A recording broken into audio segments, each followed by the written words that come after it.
Avez-vous déjà rêvé de vivre une vie pleine de succès et de liberté financière, mais sans savoir par où commencer?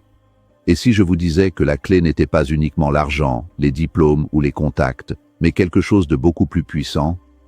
Dans cette vidéo, nous allons découvrir ensemble pourquoi le développement personnel est le véritable moteur de la richesse. Restez avec moi jusqu'à la fin, car vous apprendrez des stratégies simples et efficaces qui peuvent transformer votre vie et votre avenir financier à jamais.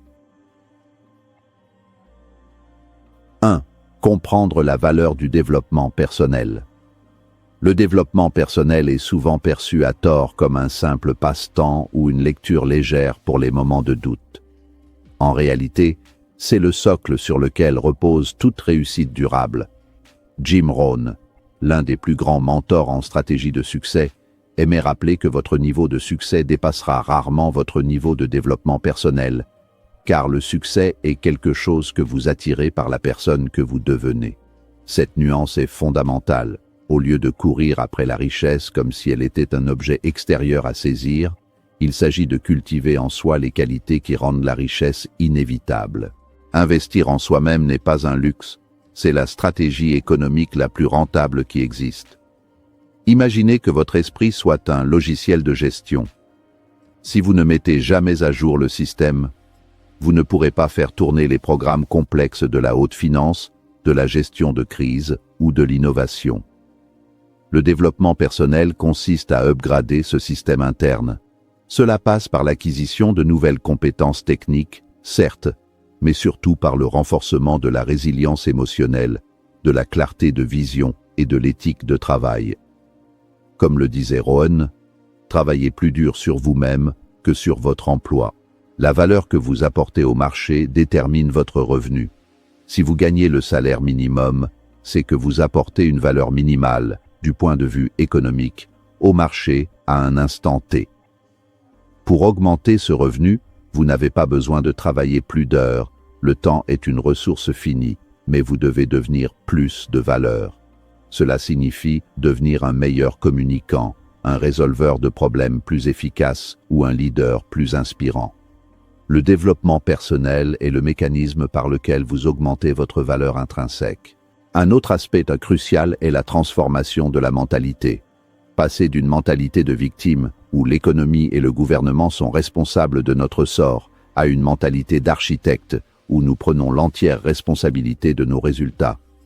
Cette transition est douloureuse car elle supprime l'excuse, mais elle est libératrice car elle redonne le pouvoir.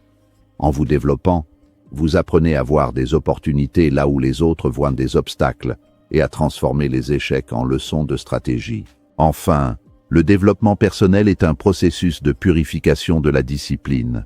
La richesse n'est pas seulement une question de gros chiffres sur un compte bancaire, c'est la capacité à s'auto-discipliner pour faire ce qui doit être fait, quand cela doit être fait, que l'on en ait envie ou non.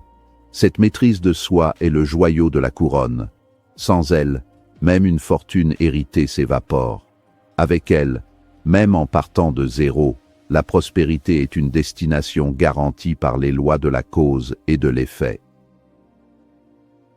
2. L'effet cumulatif des petites améliorations.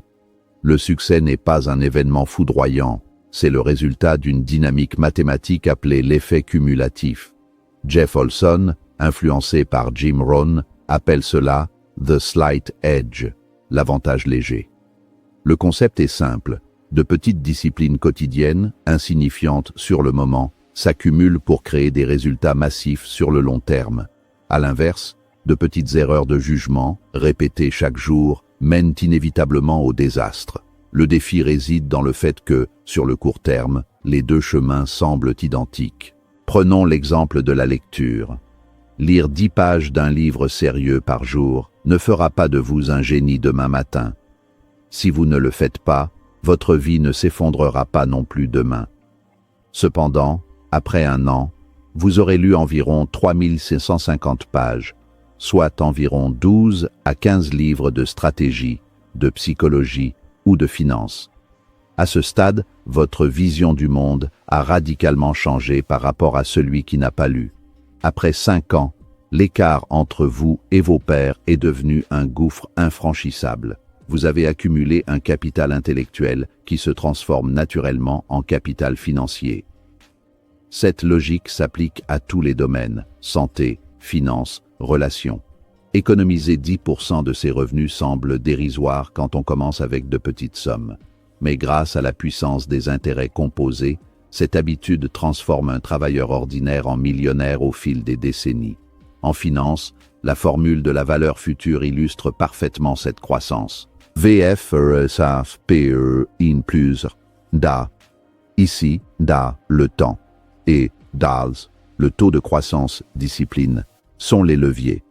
Plus vous commencez tôt et restez constant, plus la courbe devient verticale à la fin. Pourquoi est-il si difficile de maintenir ces petites améliorations? Parce que nous vivons dans une culture de la gratification instantanée.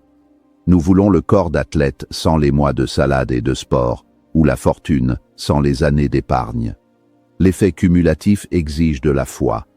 La foi que vos efforts invisibles aujourd'hui paieront de manière visible demain. Jim Rohn disait souvent que nous devons tous souffrir de l'une des deux douleurs, la douleur de la discipline ou la douleur du regret. La discipline pèse des grammes, le regret pèse des tonnes. Pour exploiter cette force, il faut rejeter la recherche du coup de chance.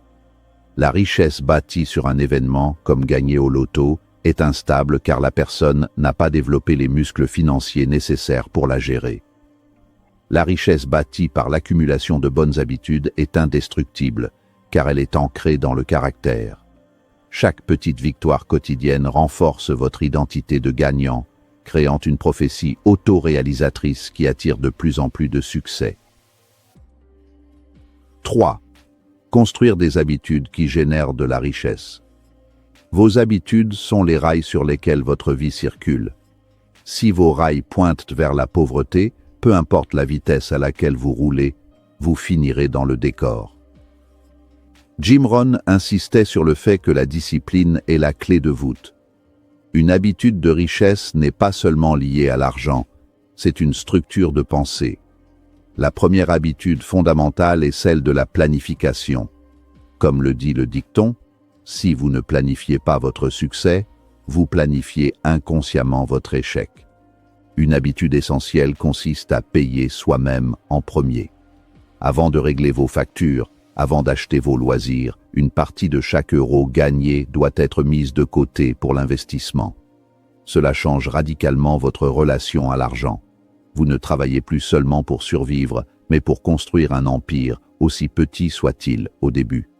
Cette habitude crée une conscience de la richesse. Elle vous force à vivre en dessous de vos moyens, une discipline que la plupart des gens refusent, préférant l'apparence de la richesse à la réalité de la liberté. L'habitude de l'apprentissage continu est tout aussi vitale. Le monde change à une vitesse vertigineuse. Ce que vous saviez il y a 5 ans est peut-être déjà obsolète. Faire de la veille stratégique, assister à des séminaires ou simplement écouter des podcasts éducatifs pendant vos trajets transforme vos temps morts en temps de croissance. Jim Rohn suggérait de tenir un journal pour noter les idées, les leçons et les réflexions. Cette habitude permet de ne pas perdre la sagesse acquise par l'expérience et de transformer chaque jour en une étape de formation. La santé est une autre habitude de richesse souvent négligée. Quel est l'intérêt d'accumuler des millions si vous n'avez plus l'énergie pour en profiter ou si vous mourrez prématurément? Une discipline alimentaire simple et un exercice régulier sont des investissements dans votre actif le plus précieux, votre corps. Rohn utilisait souvent l'analogie de la pomme. Une pomme par jour éloigne le médecin. C'est une discipline facile à faire, mais aussi très facile à ne pas faire. C'est là que se joue le destin. Enfin, l'habitude de la générosité est paradoxalement un moteur de richesse. En donnant une partie de ce que vous avez, même quand vous avez peu, vous envoyez un signal puissant à votre subconscient. J'ai plus que ce dont j'ai besoin. Cela brise la mentalité de pénurie et ouvre les vannes de l'abondance. La discipline de la gratitude et du partage installe un climat intérieur de sérénité qui favorise la prise de décisions rationnelles et attire des partenaires commerciaux de qualité. 4. S'entourer des bonnes personnes. La loi de l'association est l'une des forces les plus invisibles et pourtant les plus puissantes de la nature humaine. Nous sommes des créatures sociales, conçues pour nous adapter à notre environnement pour survivre. Par conséquent, nous finissons par adopter les attitudes, le vocabulaire, les systèmes de croyances et même les habitudes financières des personnes que nous fréquentons le plus souvent. Jim Rohn a immortalisé cette idée avec sa célèbre maxime. Vous êtes la moyenne des 5 personnes avec qui vous passez le plus de temps. Si vous passez du temps avec des personnes qui se plaignent constamment de l'économie, qui critiquent ceux qui réussissent et qui dépensent tout leur argent dans des plaisirs éphémères, il est statistiquement presque impossible que vous deveniez financièrement libre. Leur influence agit comme un poids mort. À l'inverse, si votre cercle est composé d'entrepreneurs, de personnes disciplinées et optimistes, leur énergie vous tirera vers le haut. Vous commencerez à voir les opportunités qu'ils voient et à adopter les standards d'excellence qu'ils s'imposent. Il est parfois nécessaire de procéder à un audit relationnel. Posez-vous ces 3 questions cruciales. Avec qui est-ce que je passe du temps? Qu'est-ce que ces personnes me font faire, dire, lire et penser? Et surtout, est-ce que cela me convient? Ce n'est pas une question de jugement moral, mais de direction. Vous ne pouvez pas voler avec les aigles si vous continuez à gratter le sol avec les dindons. Parfois, il faut réduire le temps passé avec certaines personnes et chercher activement de nouvelles associations. Rechercher des mentors est une extension de cette loi. Un mentor est quelqu'un qui a déjà parcouru le chemin que vous souhaitez emprunter. En vous associant à lui, vous bénéficiez de ses décennies d'expérience et évitez ses erreurs coûteuses. Si vous ne pouvez pas rencontrer ces personnes physiquement, vous pouvez vous associer à elles par leurs livres, leurs vidéos ou leurs formations. C'est ce qu'on appelle l'association par procuration.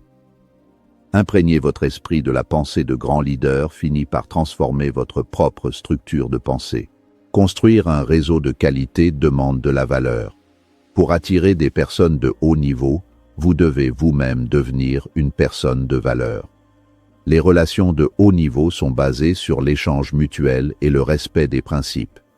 En travaillant sur votre propre développement personnel, section 1, vous devenez naturellement magnétique pour ceux qui partagent votre ambition.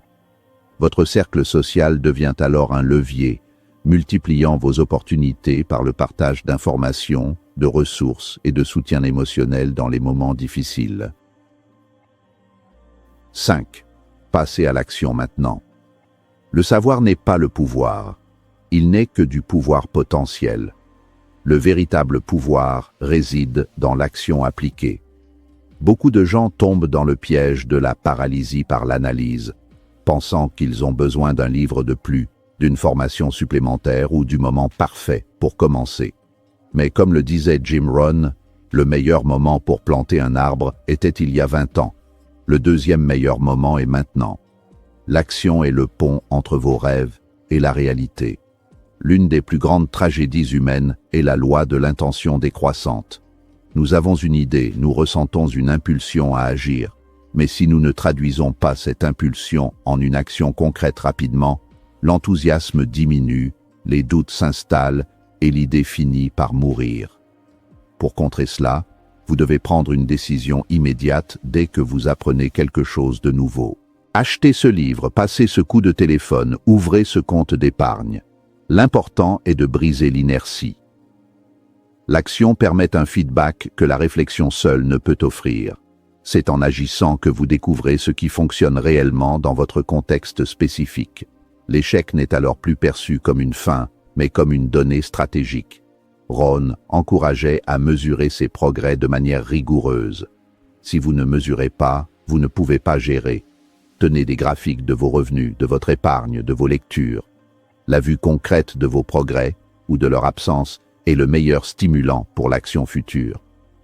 La procrastination est souvent une forme de peur déguisée. Peur de ne pas être à la hauteur, peur de l'opinion des autres. Mais la discipline de l'action guérit la peur.